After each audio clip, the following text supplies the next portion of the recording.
Hello, welcome back to my channel. I am very excited for today's video because we are going to do a little cozy fall reading vlog. Fall is just my favorite time to read because, like I said, it's super cozy. I love fall vibes. I love fall weather. Being a Minnesotan, we don't get fall for very long, so I need to try and fully absorb all of it while I can. And if you didn't see my video, I made my October TBR and there's 20 books on it, so it's safe to say that I need to get through those books because there's just so many good fall reads in there that I want to get through this month. We've got witchy reads, we've got spooky reads, thriller, fantasy, that I just really want to get through before November, before it's more wintry in Minnesota. So that's what we're gonna do in today's video. Just do some good old spoiler-free reading vlogs, reading updates, and maybe a few other little fall activities in between. We will have to see. I'm actually in the middle of two books right now. The first one being Rewitched by Lucy Jane Wood. This is a witchy fantasy, if you can't tell by the title. And it's about the main character, Belladonna, who before her 30th birthday, she gets this letter from the witch coven that she's a part of.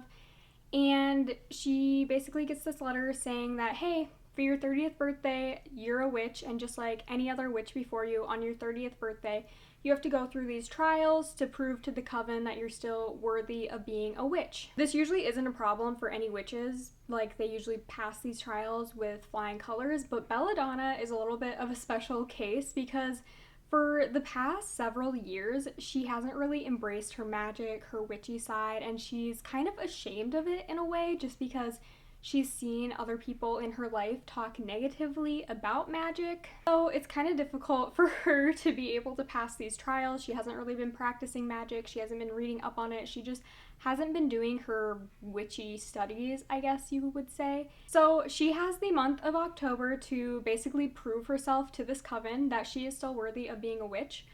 I am about, I want to say almost halfway through. And I feel like maybe I wasn't feeling witchy vibes at the time, so I felt a little slumpy. Not that it's bad, again, I just wasn't in the right mood for it, so I decided to pick up another book. And this book is the only one left by Riley Sager. I started this yesterday and I'm about halfway through it again. So this is a thriller, and this definitely caught my attention right away. I've been able to enjoy this a lot more than I was enjoying Rewitched. So this book kind of has two different storylines going on, one of them being from the past and then one of them being the present. In the past, 17-year-old Lenora she didn't murder her family, but her whole family other than her ended up dead. There was never enough evidence or proof that Lenora did it, but everyone in the town just kind of thinks that it was her. They assume it was her because, again, she was the only surviving family member. She was found bloody. Things just aren't looking good for her. And that was in the 1920s. So now we are in the 1980s. Lenora has had a stroke. She's still living in the home where her family was murdered. And Kit is a caregiver that is going to be Lenora's new caregiver after the last nurse left. Kit is definitely suspicious of Lenora's actions and almost intent. But anyways, as Kit is taking care of Lenora in her elderly age after she has had a stroke, they, not really a bond, not really a friendship because they haven't known each other very well, but Kit definitely wants to know more, and it ends up that Lenora knows how to use a typewriter. So even though she can't speak, Kit has her start using a typewriter, and Lenora basically starts typing the story of what happened to her family. So Kit is like, is this gonna be a confession or what is this whole thing gonna be? It's very interesting. It's very eerie. I love this writing style. It is so fast paced. It has just kept my attention the entire time. Very captivating. So I'm really enjoying this. I'm hoping to finish this today. So this will probably be the first book that we keep reading in this video.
So what you guys just saw was me reading the last chapter in The Only One Left. This whole book was a whirlwind, especially that last chapter. Like, when I tell you guys, there were probably 3 to 5 like really big twists throughout this book. I think at about page 300 there was a super big reveal, and honestly, like, it was a reveal so big where it could have been the main reveal of the book, but then things just kept going, things just kept happening, twists kept happening. Literally had me on the edge of my seat this entire time. I read this so fast. I feel like I can't really say much more about it other than the little synopsis I said earlier, because it is a thriller mystery. Obviously, you don't want to know too much what's going on. You just kind of want to know the basis and then figure it all out for yourself. But oh my gosh, this is definitely one of the top thrillers I have read this year. Maybe even the top thriller. Definitely a 5-star read, no doubt about that. My first Riley Sager thriller. I definitely want to get more of his thrillers. This was so good, so entertaining, so fast-paced. Like, again, I just really like his writing style, so I definitely want to read more by him. I'm just like blown away, honestly, still kind of gathering my thoughts. But yeah, this is amazing. I would definitely recommend this, especially now in the fall time for spooky season. Like, this is definitely a good little spooky thriller because there is murder involved, so it's like kind of horror. I don't know. It was just very, very well done. Would recommend this to everyone.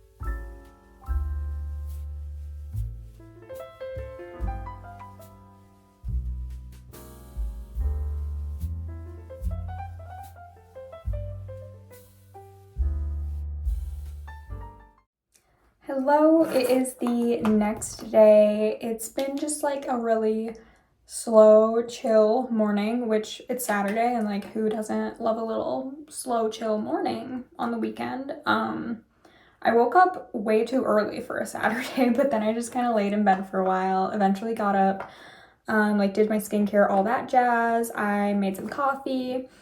As you saw, kind of made a mess with it, but it tastes good, so that's all that matters. Made some chocolate croissants for my husband and I for a little Saturday morning breakfast treat. I'm usually not a breakfast person, so that is very rare. And then I've just read a few chapters of Rewitched. I just kind of wanted to jump back into that, get that finished up before I start another book, even though I was reading 2 books at once. Lately, I've been wanting to only try to read 1 book at once. I don't know. I just feel like there's way too much going on if I read more than one. But I'm still like reeling over the end of The Last One Left, or The Only One Left.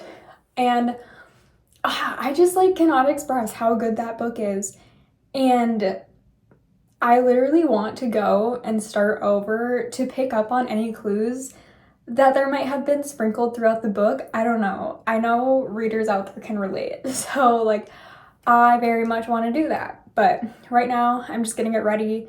Don't really have any plans for the day other than I need to film some TikToks, just like batch film, batch edit, so that TikToks are ready to post whenever. And I feel like that's it. I don't think I have any other plans today. I might go like out to town to do some grocery shopping or something. I'm not sure, but I'm fine with a low-key chill day. I think my husband was thinking about going to like a pumpkin patch or apple orchard, but honestly, it's so windy out today. I just feel like it wouldn't be very enjoyable.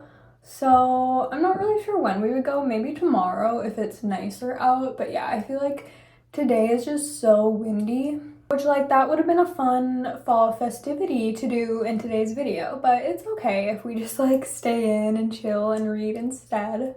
Also, I want to buy a house so bad. I found a beautiful house, and it would just be like perfect because it has two like formal living rooms and one of them has a fireplace, and I can just like envision making that living room into a library, like custom built shelves, rolling ladder, all that jazz, and it's like I want it so bad, but that's a little unrealistic. So a little reading update on Rewitched. I only read like 2 more chapters today than the little summary I gave you yesterday, so not much more has happened other than like the leaders of this coven kind of gave our main character a story about the person who's gonna help train her and like tutor her, I guess. And it was really dark and like crazy. So I think that is interesting, like that person would be training her to be a better witch. I also am not sure if there's gonna be any romance in this book, which like I don't need. I'm just kind of curious because I feel like sometimes they're hinting at romance, but it's like I don't really like that male character that they're hinting at the romance with. I don't think this book needs romance. I really think it's like a self-discovery book. So I don't feel the need for romance. I wouldn't be mad about a little romance, but if it goes in the direction that I feel like it would go, I don't know if I'd be the biggest fan. And this book is just like really, really fast paced. Like I feel like I'm flying through it. I probably read almost 30 pages in probably like 20 minutes. It goes really fast, and not because I feel like it's super plot driven. Like with the only one left, it was so plot driven. Like I couldn't put the book down. That's why it went so fast.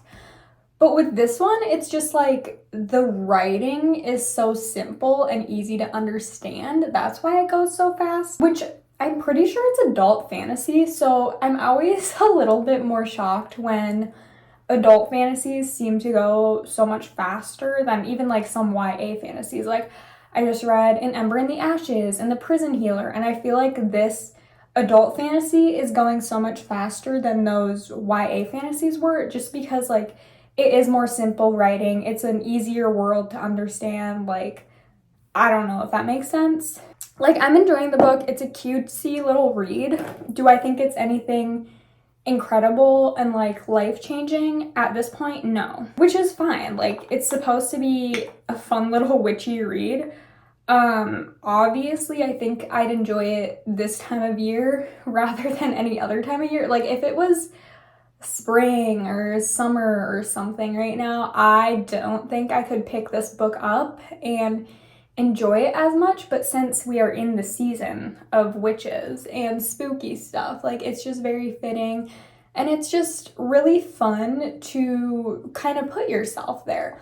Especially this book takes place in October, like the whole month of October, so I didn't really know that going into it, but that is so fun. Like I could have read that in September, but then in the book it's October, so I don't know. I like that I read it in October rather than September. Okay, hair and makeup is done. I actually put my wedding ring on, so I look like the married woman that I am now. Here's my little outfit. Gonna try not to show my feet.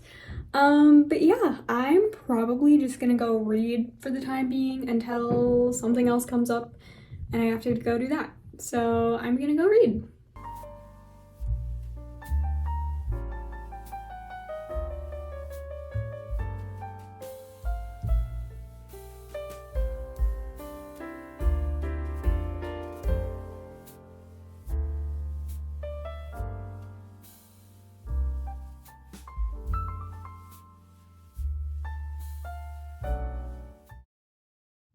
Hello, long time no see. Even though you saw me like 10 seconds ago, I have not been in front of the camera. Like it is the next day from the last time I said I was gonna read and film. I just ended up having like a really bad mental health day yesterday after I filmed that last clip. So I was like, I don't want to like be sitting in front of a camera. I needed a lot of time to sort out my emotions yesterday. So I did end up finishing Rewitched though. And honestly, I don't have a lot of thoughts on it, other than what I already told you yesterday. As the book continued, Bella, the main character, just kept going through the trials. It was really low stakes until I would say toward the last like 25-ish% of the book. And then things like do ramp up a little bit. There's a mystery going on, and that mystery kind of unfolds itself toward that part, and then a lot more like action-packed stuff starts happening. So it was like a good, fast-paced, enjoyable read. I'm gonna settle with a 3-star rating on it, and I need to pick another book to read. I have been reading Summer with July by Nina Willow, I think is the author, and that is just like a super fast-paced second chance romance. I'm already like 30% through, and I just picked it up a little while ago, so it's going super fast, super easy writing style. I'm enjoying it, I would say, for sure. But no, that's really good. I'm making some ice cream that's mixing up right now because ice cream just makes everything better. I'm also addicted to making homemade ice cream now ever since I got the KitchenAid mixer attachment. Like, it is just so much better than store-bought, so much better than like Dairy Queen or anything like that, and it's better for you. I use mostly all organic ingredients, and it's like 5 ingredients, so you know what you're putting into it, and it just tastes so much better. Yeah, that's my little update. Didn't end up doing really anything fall related today or yesterday, other than I do have this little ghosty bookish sweatshirt on, but it's just really crappy out again today, like so windy. I think the wind gusts are up to like 30 miles per hour, so it's super windy out there.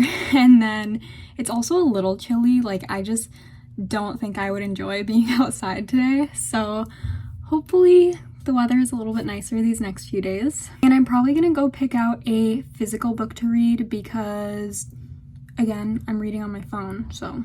Okay, I have brought you with me to the TBR bookshelf. I have a few in mind that I want to get through. Obviously, I have my like very extensive October TBR that I should probably try and get through, but I do have a few new books that are also just like calling my name, so I think I'm just gonna go over a few of my top contenders and then I'll pick. So first we have Dearest by Jackie Walters, and this is a thriller book. It was my book of the month pick for October, and I think this is a thriller about like a young mom, a new mom I think, and just like weird stuff is happening, weird stuff with her baby, like just like weird stuff. I don't know how many times I just said weird stuff there, but I don't know. I feel like I'm really in a thriller mood after reading The Only One Left, so I thought this would be a good contender. It's also pretty short, like it wouldn't take too long to read, I don't think, so I feel like I could still get this read and get a bunch of my other TBR read. And then we have The Serpent and the Wings of Night. This is a vampire romantasy, I'm pretty sure. So like obviously reading something vampire-y, paranormal makes sense in October around Halloween time. So I just think this would be really good in general. And I know a lot of people love this book, so I should probably join the hype sooner rather than later. And then we also have The 13th Child by Erin A. Craig, which I got in my last book haul video. It's the Barnes & Noble exclusive edition. This is another dark gothic YA fantasy by Erin A. Craig. Obviously, like, dark gothic fantasy, perfect for the fall time. I don't think, well, it is kind of paranormal, I think, because the main character is haunted by like the ghosts of these patients that she can't end up saving.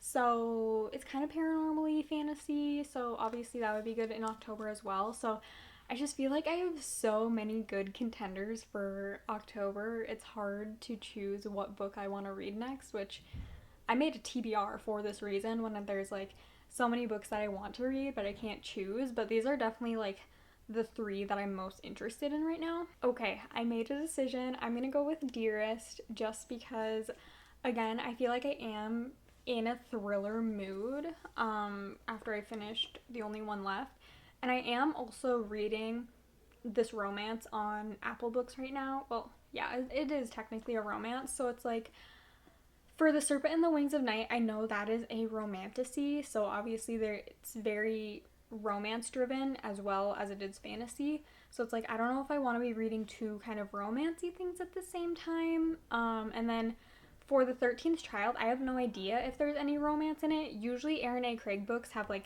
a sprinkle of romance in them, but that's not like the whole point of the book. Obviously, since this is a thriller, I don't think there's really gonna be much romance. This little blurb says, a new mom in need of help opens the door to her long estranged mother, only to invite something much darker inside. I don't know, that just sounds so eerie and like such a good book to cozy up with, which is kind of the whole point of this video, to read books like that make me feel that way. Not saying I couldn't do that with the other two books, but thrillers are just like a different level of cozying up with. This is gonna be the next physical book I'm gonna start reading.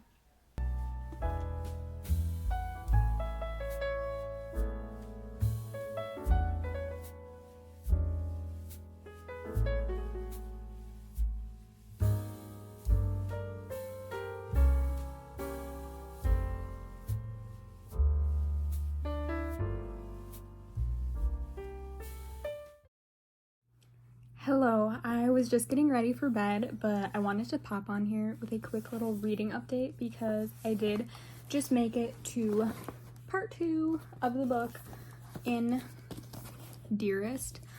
It is going super quickly. It's super fast paced. It's really just like grabbing my attention the entire time from the very first page, and I don't know if it's just me and like myself, because I want to be a mother one day, like one day in the pretty near future, I would say. Like, I want to be a mother, and this book follows Flora, who is a new mother. Like, literally, I think her baby is 3 weeks old when the book starts, and she is going through being a mother for the first time all alone because her husband is deployed and he's not going to be back home for another few weeks. So she was really just trying to figure out this whole motherhood thing. She doesn't have a relationship with her own mother, so she can't really turn to her for help. So that is really sad, but I feel like that's also very realistic because a lot of mothers do go through it on their own. They don't have anyone there to help them. A lot of mothers might not have a good relationship with their own mother, so it's like they just can't rely on anyone else, and the baby fully relies on the mom to survive. So I feel like it's very realistic. I am just like very interested in it, I guess, because again, like, I want to be a mom one day. So while she's juggling being while she is juggling being a first-time mom all alone, there's some really weird things happening, and Flora basically chalks it up to like her being sleep deprived because, again, as being a new mom, like, you don't get sleep. Just like really weird stuff, like toys going off all by themselves, even when she replaces the batteries, like somehow new batteries got into the toy. And again, no one is at home with Flora because her husband's deployed. She doesn't have any other family members like with her. It's just really eerie stuff happening. There's also these beetles in her house. She doesn't know where this beetle infestation is coming from, so that's really weird. And because she is struggling so much being alone, being a new mom, she actually reached out to her mom where she didn't really have a relationship with her. And yeah, just like weird things keep happening, literally like chapter after chapter. I'm really liking it so far. I'm a decent bit into it, I would say, for probably just reading for... I don't know who's trying to get in contact with my husband. So I can definitely see myself finishing this tomorrow, probably this and the other little romance that I'm reading. I can really see myself finishing both of them because they're both so fast-paced, like really quick, easy reads, not too long. So yeah, I'm definitely super enjoying this one though. It has that thriller aspect while also, like, again, being very, very realistic.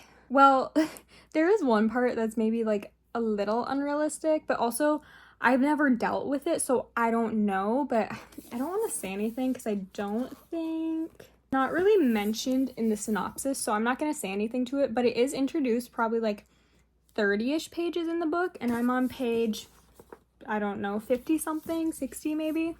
So yeah, you get introduced to something that maybe is a little strange and out there, but also, like, again, it's Flora chalking it up to being sleep deprived, which I would totally get. So there's definitely like unreliable narrator, because there's things happening, but you're like, okay, is that actually happening, or is Flora just going crazy from not getting any sleep? So I like that and I don't like that. Like, I want to know what's actually happening, but I also like seeing it through Flora's eyes. I'm just gonna probably pick this back up tomorrow morning, and I will update you again soon.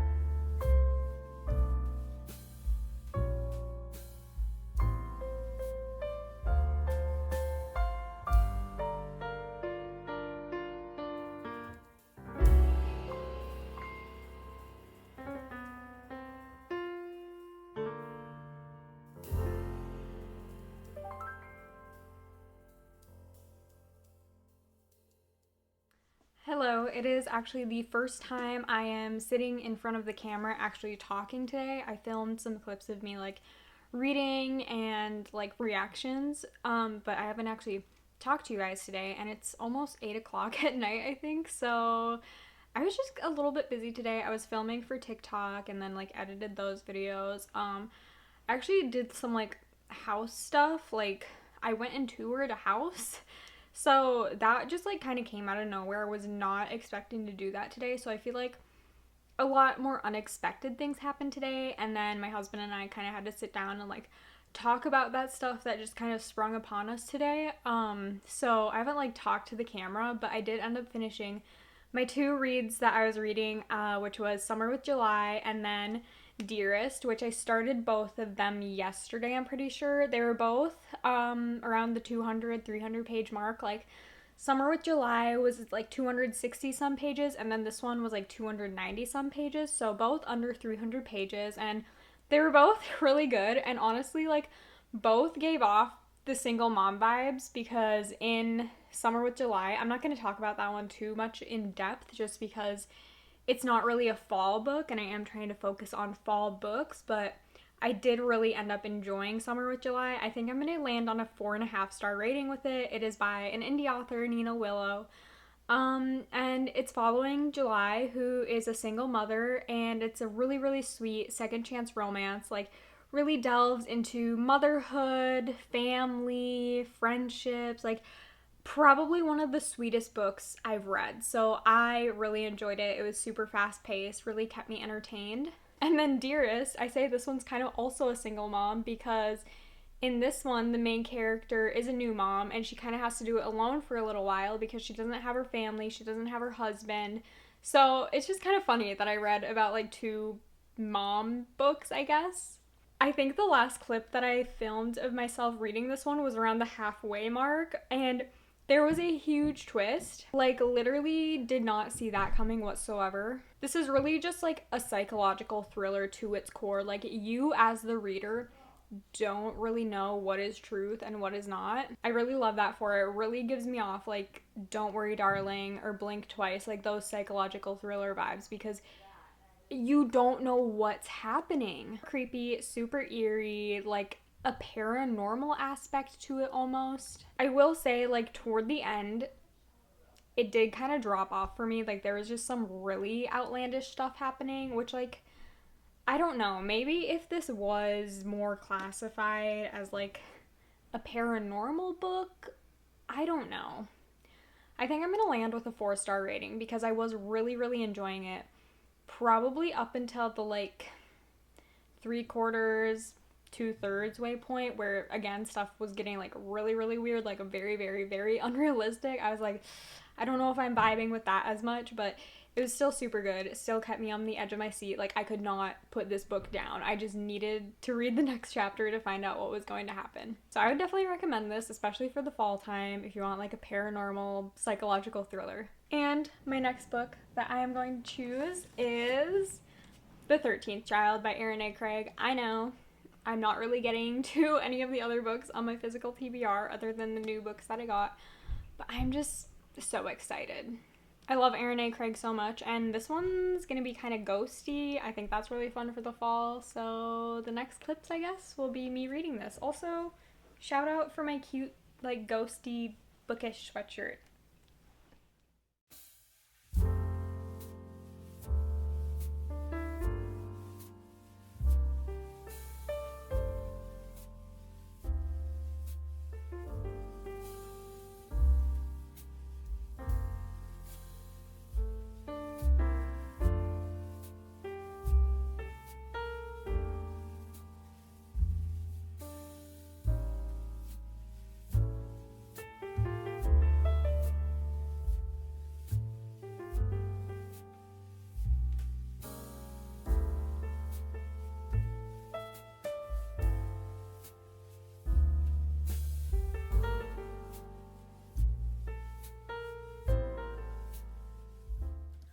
Okay, so little tiny reading update. I literally only read like the prologue and then chapter 1, so it's not really spoilery because it literally happens within the first 14 pages of the book, what I'm about to say.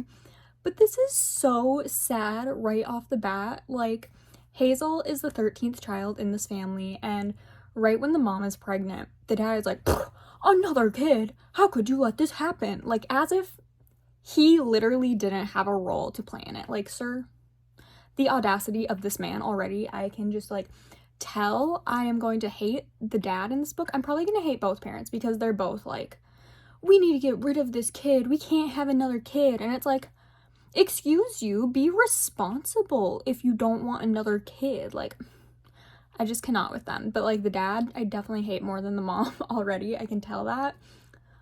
So they basically, like, sacrifice their daughter to this god, Merrick, and he's the god of death. And Merrick really, really loves Hazel. He is, like, so proud of her, but it's just, like, so sad because Hazel's life is just, like, so miserable being the 13th child in her family. It's her brother's birthday in the first chapter, and the mom is serving, like, the dad and all the kids, like, in their birth order. So Hazel is the last one, of course, and her mom literally forgets to give Hazel a piece of cake and eats it for herself. Like, I'm sorry, what? Like, how? I'm not even a mother, but how as a mother do you just, like, forget about one of your kids? Like, is that not concerning? And then they also make her sleep in the barn. They're like, I guess there's not enough room for one more, even though we already have 12 kids. Can't squeeze another one in there. Send that one to the barn. And, like, she doesn't have a bed or anything. She just has a blanket that she got from her godfather when she was born, I think. So it's like, I feel so bad for Hazel, the main character, already. Like, it frustrates me so much. So I feel like this is gonna be really sad if it keeps, like, recounting Hazel's childhood memories. But yeah, I just, like, had to update you guys on that because I just thought it was so sad, and I just needed to tell you, I guess. I don't know.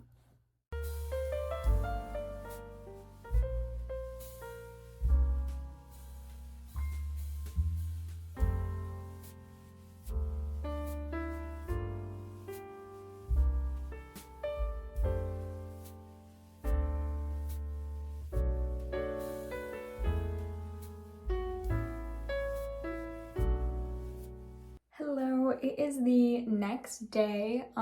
Yesterday, I don't really know if I actually filmed any sitting down clips. Oh, I think I did a couple, just like a little bit about what I was reading, which is The 13th Child by Erin A. Craig. And yeah, I just, like, I don't know. I was once again in kind of a bad mental space yesterday. So I didn't end up, you know, actually actively talking to the camera yesterday. But I do want to give a little reading update.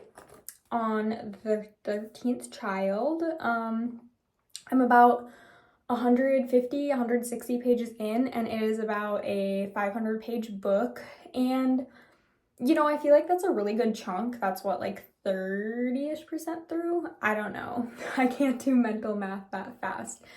But it's going well. I would say it is fairly fast paced. Again, it is following Hazel, who is the 13th child of her family, and her parents basically like give her up to this god of death who is Merrick. And it's honestly like just a really sad life and existence for Hazel because her parents don't want her. Her parents can't like provide for her. So it's very, very sad. But then Merrick basically like gives Hazel healing powers. So he makes her study healing, but after she then studies that and like actually knows what she's doing, he still gives her powers to be able to know when she touches that person what they need instead of actually like diagnosing them, I guess. But then also with that, she sees when people cannot be saved. Like she will basically just see that the only thing left for them is death, and that is really, really hard for her. Obviously, like I feel like that would be hard for anyone, and that's just like the price that she has to pay for being able to have these amazing healer powers. Like she is literally the most famous healer in the world. So that's just the price that comes with that. And then she also like sees the ghosts of these patients that she wasn't able to save that just ended up dying.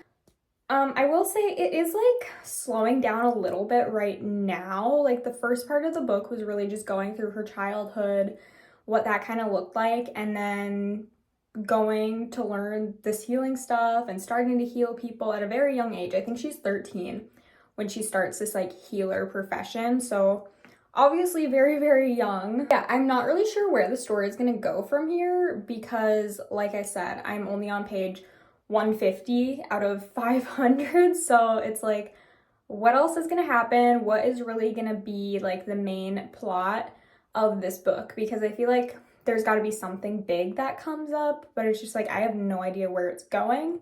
But yeah, I would say I'm enjoying it. I'm hoping I can get through it today, which that might be ambitious because I do have several TikTok videos to film and probably edit those right away just so I have them ready to post. And yeah, I feel like that's really the only like big main thing that I have to do today. Yesterday, I had a meeting and then I ended up going to Bath & Body Works and Target. I had a coupon for Bath & Body Works to get like free items. And then Target, I honestly just like needed a serotonin boost and just walked around the aisles to see if I liked anything, but I didn't end up getting anything from Target. Again, I just kind of looked.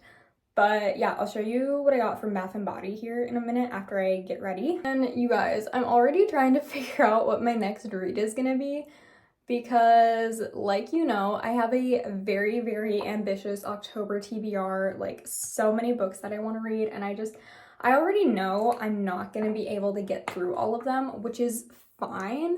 But it's like I'm trying to figure out what I want to read next because I have an arc to read that's like a little fantasy or romantasy book. And I need to have that arc read by the end of the month. So I'm like, well, maybe I should just like do that now so I don't have to worry about it later.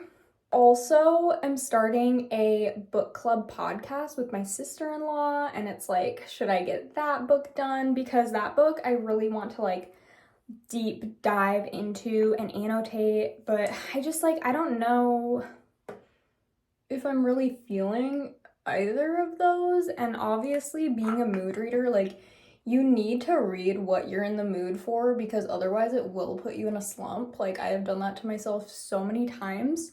So I'm like, I should read those, but I don't know if, oh my gosh, that is so much. But I don't know if I'm really feeling them at the moment. And like also, I'm literally not even halfway through my current read, so why am I already trying to pick my next read? I just feel like that's something I do, honestly. I was also thinking with the ARC, because it's an e-ARC, so I have it on my Kindle. I was thinking I could read that on my Kindle this weekend because I'm gonna be watching my young nephews overnight. So I'm like, it's kind of nice to read on my Kindle when I'm watching them because they take a lot of energy. One of them's a baby, so I'm like holding him constantly, and it's just easier to read on a Kindle when I am holding him constantly. And then my other nephew, he likes to steal the bookmarks out of my book. So it's just nicer to be on a Kindle for that reason, so he's not being a little bookmark thief and I'm losing my page. I was thinking maybe I could push the arc off to this weekend. I realize I've just been rambling here, but I don't know. I just like to give you guys little bookish updates. I don't know what I'm gonna plan on reading next, all that jazz.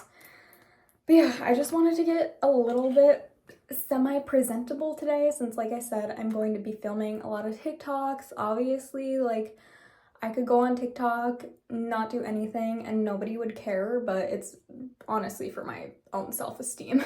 I want to feel a little bit more confident in myself, especially after I have been feeling like kind of down in the dumps these last several days. So I'm probably just gonna finish up getting ready and then I will show you what I got from Bath & Body.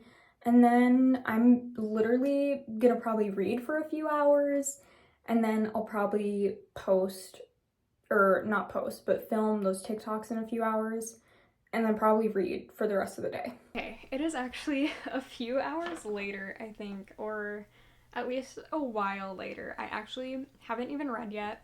I just got making the TikToks out of the way so I wouldn't have to worry about it for the rest of the day. So literally now, all I need to do for the rest of the day is eat lunch and then read and then like eat supper. So I will definitely be reading more of the 13th Child. Again, hopefully able to finish it today just because I want to get through my TBR and I am enjoying it and it is really fast paced. So I feel like there's a good chance I could get it finished today. I told you guys I would show you what I got from, I was gonna say Barnes & Noble. No, Bath & Body. I got, first of all, this new body wash. It is Vanilla Romance, so it has fresh cardamom, vanilla absolute, and captivating woods. That is like the notes in it, I guess, and it smells pretty good.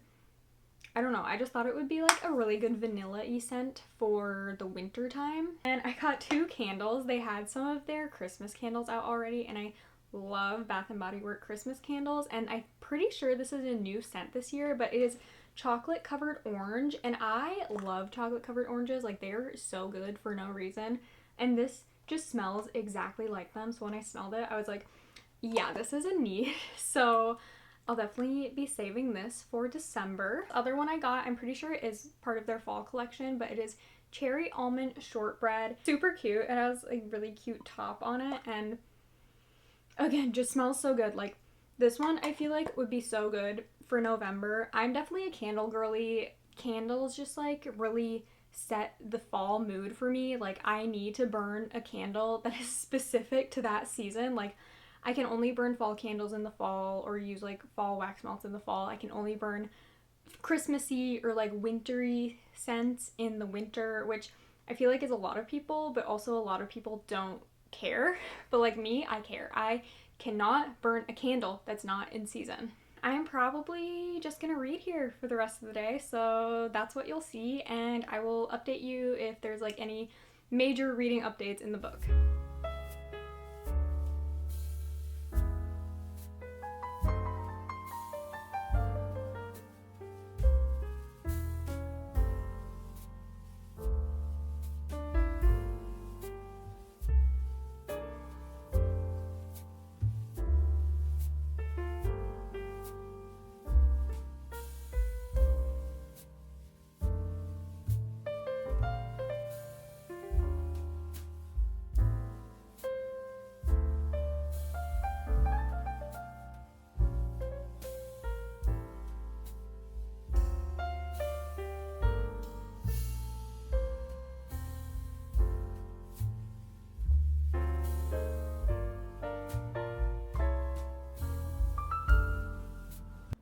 Okay, little reading update. I think it's been, what time is it? I don't think I've been reading for quite like 2 hours just because I did eat lunch. I did like go see my cats, as you saw. I just hung out with them for a little bit. I know it sounds lame, but I love my cats like they're my children, so. I am currently a little over halfway through the book now. I'm on page 257, and Hazel found out something like very life altering, I would say, about her life, that Merrick told her, and like they kind of talked it through. And then after Hazel finds this out, she is just like very, very contemplating her life, basically. But then she kind of snaps out of it, and she has a new task as a healer, and this time it's for the king. And there's this really strange, weird sickness going on. I think the king is like the fourth person to get it, and nobody knows what it is. Hazel doesn't know what it is. She's never seen it before, and there's just like really weird things about this illness, and she's trying to figure out what's wrong with the king, what she can do to help him, and it's getting pretty interesting. She's talking with a lot of like the king's family and just trying to get to the bottom of what this mystery illness is. So I said earlier how I thought the book was slowing down a little bit. I think we were just building up for like this main plot point being like saving the king, saving the whole kingdom basically. So yeah, I'm excited to keep going. Like I said, I'm halfway through. I have faith that I might finish it today still. So there's that. I'm just gonna keep reading, and I'll update you when I update you.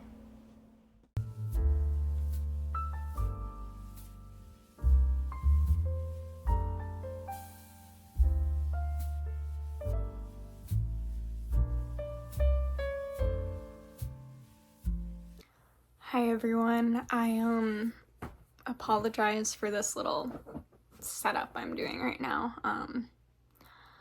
I just really don't have like the energy to get all my filming equipment and everything, so the lighting's really bad down here. I'm literally like sitting on the floor, so I apologize for that, but I just wanted to pop in with a few little updates. First off, that last night I finished The 13th Child by Aaron A. Craig.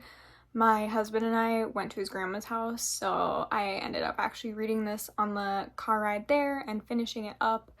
And obviously I wasn't gonna like film in the car. Like I had no means to film in the car. And it was really late and dark out when we got home already, so I was like, I just kind of want to get ready for bed, all that jazz. So I'm talking about it now, and kind of just the mystery with the sickness continued to go on in the book. Hazel continued to see what was gonna go on. She was just like at the palace or whatever. Yeah, I honestly feel like that's all I can really say to not give too much away. I ended up giving it a 4-star rating. I did think it was really entertaining. I feel like though there were so many characters and I just could not keep all of them straight all the time. Like someone would be mentioned and I'd be like, wait, who is that again? And then it was just like a little bit confusing there for me, but also like my mind could have just been preoccupied or something. That could just be a me problem, but I did really enjoy it. I always enjoy Aaron A. Craig's writing style. It's very simple, easy, flows very, very well, I would say. And yeah, I just feel like this is a book where every chapter leaves you wondering what's gonna happen next. So I would definitely recommend this one. And then I think the next book I'm going to read is A Grim Reaper's Guide to Catching a Killer. This one is about our main character. What's her name? I feel like it's Kathy or something. Yes, Kathy. And she is like the modern day Grim Reaper. So that's her job, to go and like collect the souls, I guess. Spice, what are you doing? Do not electrocute yourself. I think she's going through a divorce. She's also pregnant, so like the main character already has a lot going on in her life other than her job as the Grim Reaper. And now I think there is a soul that she's supposed to collect, but his soul isn't there or anything because he was murdered and he refuses to be like taken by the Grim Reaper until his murder can be solved. So now Kathy is also trying to catch a murderer while also going through all this stuff in her personal life. I don't know. I think it'll be just like a really quick and easy little kind of spooky romance read, which I feel like I need right now because I don't know, like my life has just been kind of stressful as well lately. So it's like I don't want anything that takes too much brain power. And I feel like this will just be fun and get my mind off of stuff. So I guess that leads me into my little like personal life update, why I'm not feeling the best, why I'm not like all mentally here right now. I apologize for getting emotional. I'm just like really sad and stressed out because Runt, you guys know my cat, I think she's been in this video a few times by now. She's my little gray cat.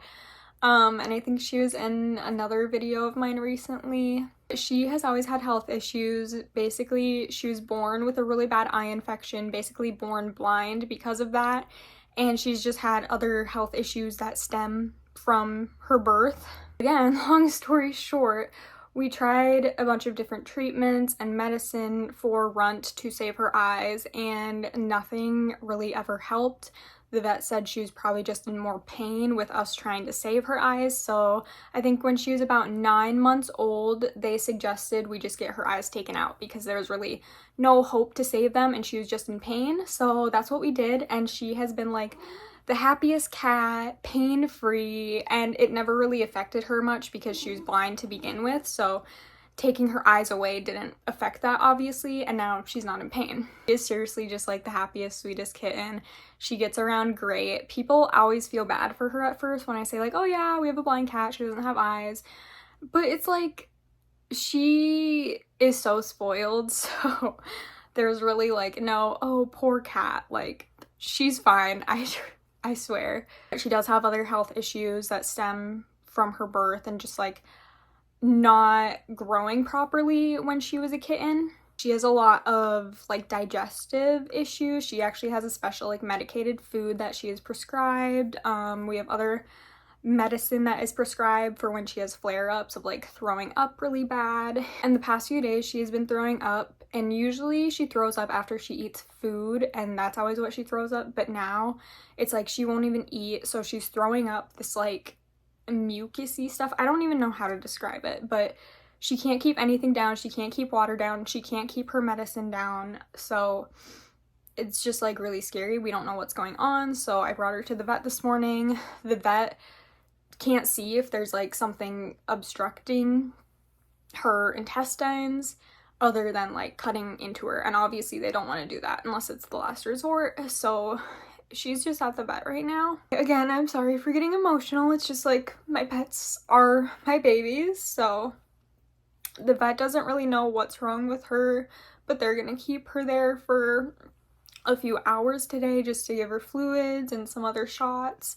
to see if that helps. But it's just like, I'm really worried about her because she is a very fragile cat. And it's just like really nerve-wracking not knowing what's wrong with her, not knowing if what they're doing at the vet is gonna help her or not, if we're gonna have to take her back in, if they can do anything for her. It's just like, it breaks my heart. So I'm just gonna try and read and just chill before going to get her from the vet in a few hours, praying for good news. That's my little update, my reading update, and I guess my like personal life update. Hopefully the next time I talk to you we have some good news, but yeah, I'm just again gonna try and read a little bit.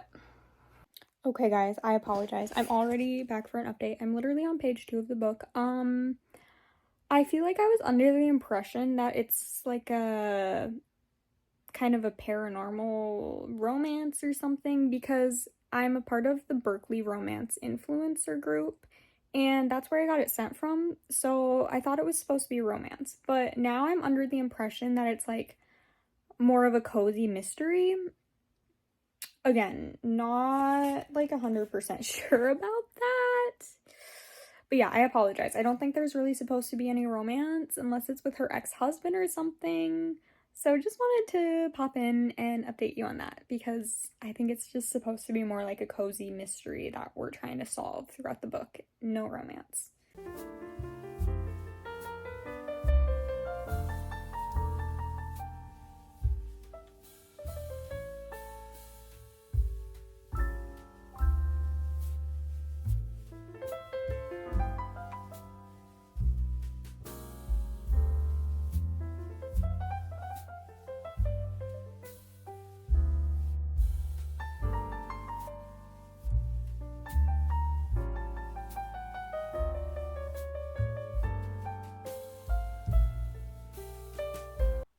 Alrighty, I have finished A Grim Reaper's Guide to Catching a Killer. I started it and finished it today, so I would say it is a pretty binge-worthy little cozy mystery there. It's definitely very heartwarming.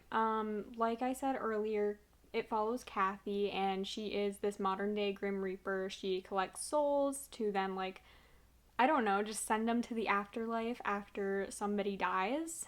And she's sent to retrieve a soul, and the soul is of a 17-year-old boy, Connor, and he just like refuses to go because he thinks that he was murdered by basically her company that she works for.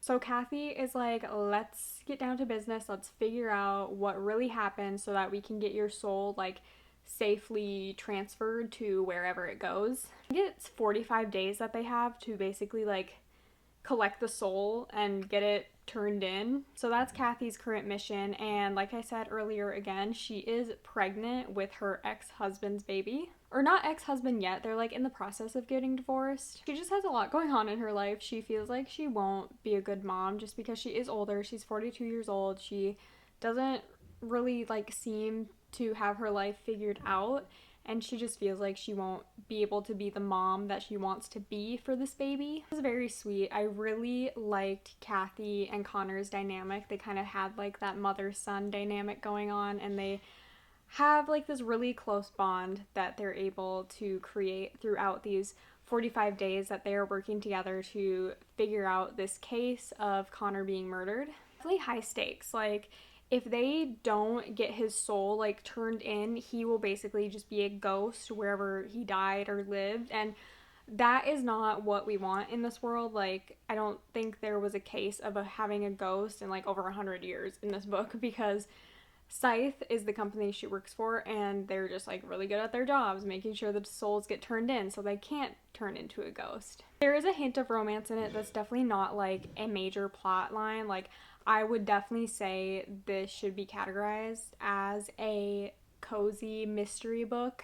Definitely has some humor in there as well, sometimes cracked me up. Again, I really just liked the banter between Connor and Kathy because I feel like it is very realistic. I mean, some of the teenage slang they used in the book I was cringing at just a little bit, but other than that, like, I found it very realistic. Like I said, super heartwarming. I think it's a great cozy mystery read for the fall time, and I did enjoy it. It was thoroughly entertaining, so I ended up giving it a 3-star rating because I did like it. I did enjoy it. It's definitely not one of my favorite books of all time, but it's also not a bad book. I'm pretty sure there's going to be more books in this series, so I'd be interested to see like who the next book is going to follow, if it's going to follow a character that we saw in this book, or if it's just going to like go down its own path, if it's going to follow Kathy again, who knows. I would definitely say this is a really good fall read.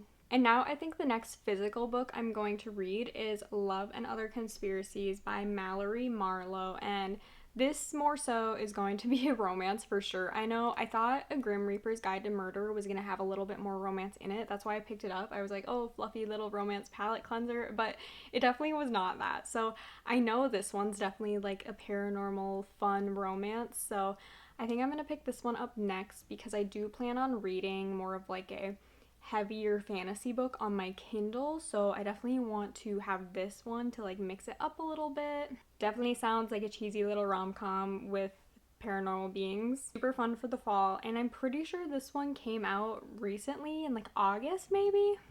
So yeah, I don't know if I'll start this tonight at all. I'll probably start it tomorrow in the morning, I would assume.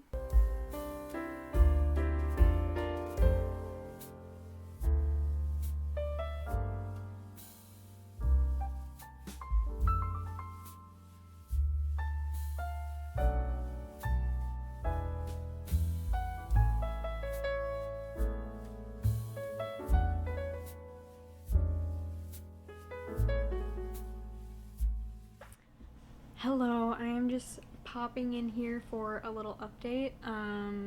If I'm looking rough, it's because I'm feeling rough. And yesterday, you guys saw Runt, my cat, had to go into the vet. And then today, this morning, she actually had to be taken to the vet for surgery because she was still sick today and there was nothing else they could do but surgery. And it's currently Friday, and the soonest she can come home is Monday. because the vet took her home to like watch after her surgery. So super like stressful day, and just not knowing. I think we dropped her off at like 9 a.m. and we didn't hear anything until almost 4 p.m. So that whole day we were just like worried about her, hadn't heard anything, and yeah, it was really rough. And then now just like knowing she can't even come home, it's super sad. I'm kind of emotionally unstable. But I did get a good way into this book. I'm on chapter 17, page 203 of Love and Other Conspiracies. I've been reading it throughout the day, just like between watching my nephew. And Hallie is a director at this company. I don't remember what the company is called at the moment, but basically the company is making some cuts, and they told Hallie that if she doesn't have like a successful show, they're gonna have to cut her, and she's just gonna be out of a job. So she's trying to come up with a really cool show idea that a lot of people will want to tune in and watch. And while she's doing some research, she stumbles upon this like conspiracy theorist podcast. Hayden is the podcast host of this, and he's just super into like ghost things, conspiracies. So very, very fun little ghosty read, spooky read for the spooky season. And Hallie is a skeptic, but when they are basically doing like a test run of the show, it's just Hayden, and he doesn't do very well on his own, but when he's talking with Hallie and just like having that banter, it goes really well. So now they are kind of doing this show together, which they're basically ghost hunting. Like, think of Ghost Hunters, but also like finding Bigfoot. That's their show, and it is really popular. Hayden's podcast was already really popular, so now having it as a show, it is popular as well. And it is funny just like seeing their banter and the tension, because he believes in all this stuff and she doesn't, and he's like trying to get her to believe in it. It's really fun, it's really cute. I really like their chemistry that they have together, and I feel like they are very emotionally there for each other as well, because Hallie is basically getting harassed at work by her ex, because her ex also works at the company, and Hayden is there for her as she's going through that. And then Hayden just has some like family issues. His family does not believe in what he's doing with his life, and Hallie like steps up for him and is there for him, supportive in that. So I'm really liking them together so far, even though it's more so just like a friendship at this point. But I still have like a little over 100 pages to go, so I'm not really sure where the book is gonna go, if there's gonna be a turn of any sort. But yeah, it's super entertaining so far, and I feel like I am going to recommend this one.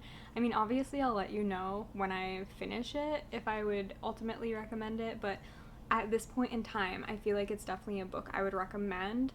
And obviously, like, it'd be best in the fall time for kind of paranormal-y stuff, but also it doesn't have to be, because it's not like super supernatural, I guess you could say. It's just like a fun little element to have, like a spooky little element. So do with that what you will. I am probably not going to read for the rest of the night.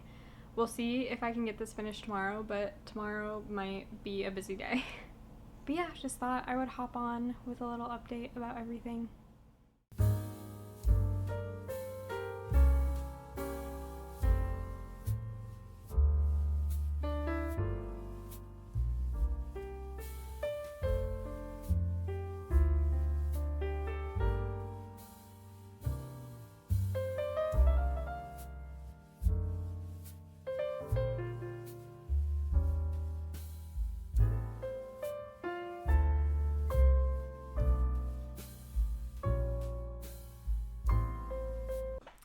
Hey guys, it has been a few days since I've sat in front of the camera and given some updates. I just had a really busy weekend. I was watching my young nephews, and then on Saturday we went to like an apple orchard, pumpkin patch, and that was just like really tiring with young kids.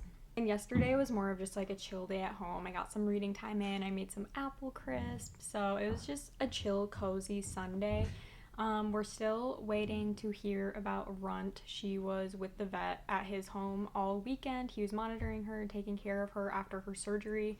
We're hoping we get to go pick her up today, like really, really praying that she did well over the weekend, that she was able to eat and keep food down so that we can go get her, because I just miss her so much, and I just like want to comfort her because I know she's probably so scared. Hopefully we will get to see her soon, but I did want to give a few reading updates because I ended up finishing Love and Other Conspiracies, and this one was a pleasant surprise of how much I ended up loving it. I thought it was just going to be a nice little fluffy rom-com palette cleanser, and it is a cute little fluffy rom-com with these paranormal beings in it. I just loved how we got to see like this flirty dynamic, flirty banter between Hallie and Hayden. And Hallie, I felt so infuriated for her at a point in the book, and I feel like, you know, the writing is really well written when you can feel emotions so strongly. Like, I literally felt like I was Hallie in that moment, what she was going through, what her terrible ex-boyfriend did to her, and I was like seething. I was like,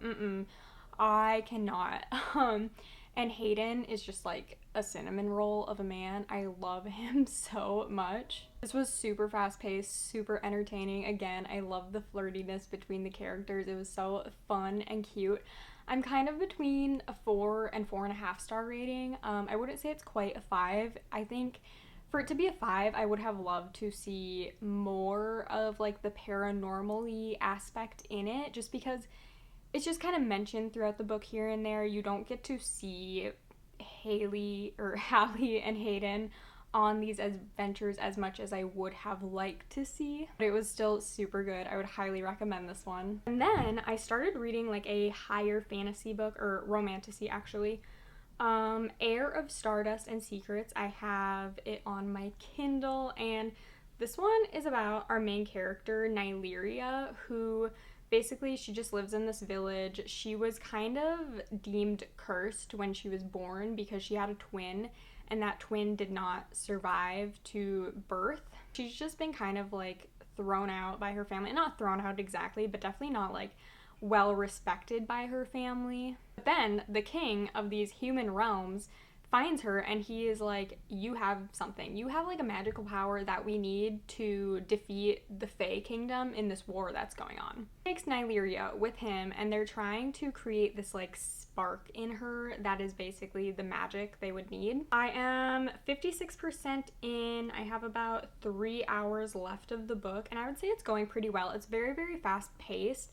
They are in the Faelands now, like meeting with all the high lords of each court, which also, this book is so similar to ACOTAR. Like, there's literally the spring, summer, winter, fall courts, and these high lords, no high ladies, like that's not believed in. And it's like, how much inspiration is like too close to copying the actual book? That's where I'm kind of conflicted with my feelings right now. Like, I feel like if it was more original, I would definitely be enjoying it more, because right now I do just get like straight ACOTAR vibes from it, which I love ACOTAR, but it's like I don't want this book to be a copy and paste of that. I want it to be its own original thing, if that makes sense.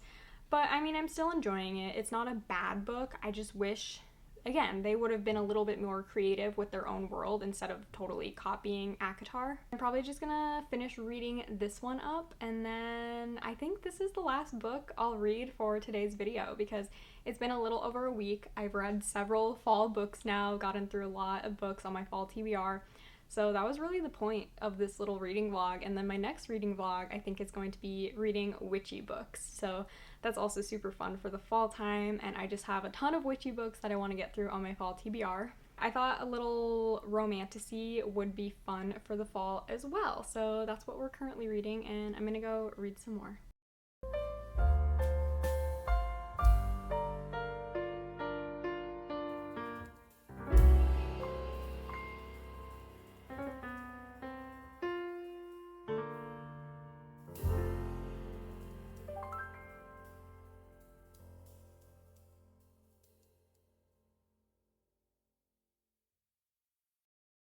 Hello, I am back with the final update of this little reading vlog. I ended up finishing An Heir of Stardust and Secrets.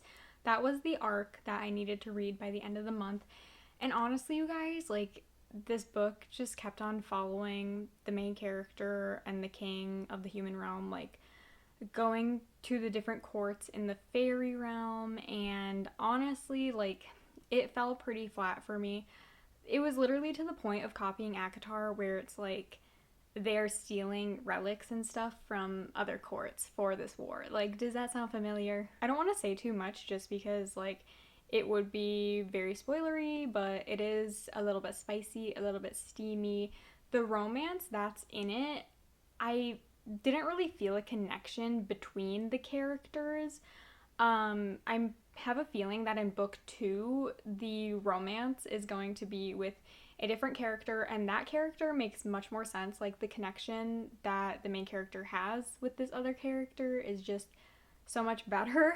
There's betrayal, there is like tension for sure, but I don't know. Again, it just fell kind of flat for me. I feel like it was too much inspiration from ACOTAR in such a way that it's not its own book. But we read so many other great books in this little fall reading vlog video, and I am so happy about it. Started off with The Only One Left by Riley Sager. This is such an amazing thriller that I gave 5 stars. Then we read Rewitched. This is a fun little cutesy, low stakes, witchy fantasy book.